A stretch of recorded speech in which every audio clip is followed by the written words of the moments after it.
major challenges that a team that was just playing in the biggest league in the world, at like the pinnacle of football, all of a sudden drops down to the championship?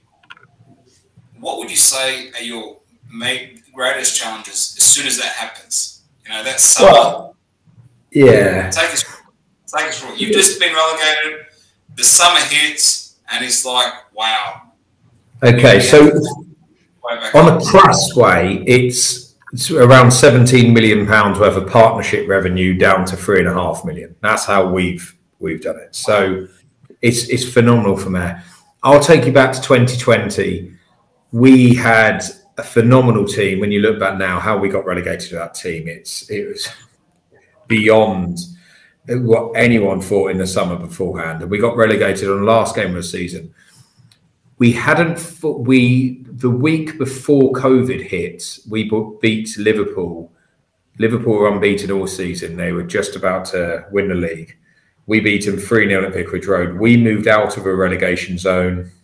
And then a week later, we're all in lockdown.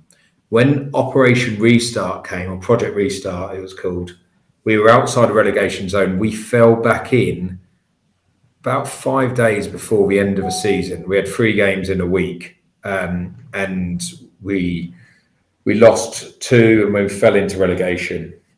And that was really the first time it hit me that I'd always planned for it and thought, well, what happens if we got relegated? But that was the first time it really hit me. I was thinking, this is going to happen. Our last 2 games of the season that year was Man City and Arsenal.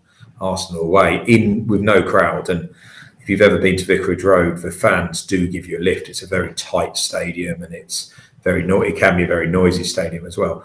So that year we started looking into the difference between the Premier League and the EFL, and the central deals in the Premier League, you give away around 4.5 minutes of LED. Of advertising on the boards, about 4.5 minutes a game.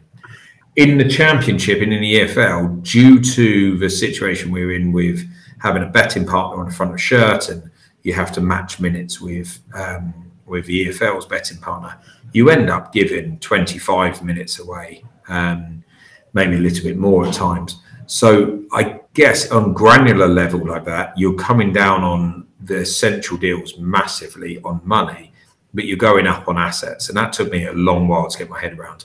And actually all of the clubs who have got relegated this season, I've reached out to all of them, said, look, if you need any support here, because it takes a while to get your head around it. It is different. It is so different.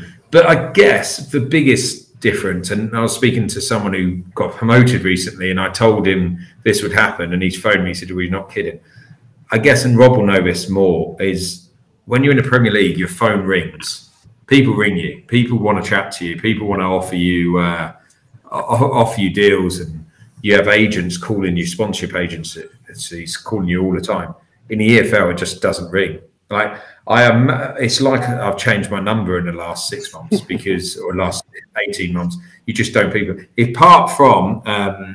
Rob has always been brilliant. I think we first met Rob when we were in the Championship, and you and Thomas from Rhino Sports Marketing, you've always been very, very kind with your time for a Championship club, but not many people have. And for a Premier League, that you've got agencies knowing they're on a cut of a very big deal, and you just don't get that in the Championship.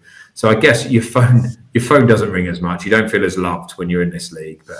I'm not making it all about me. Thank you all for tuning in. We'll catch you all next week. Take care, everyone. Goodbye.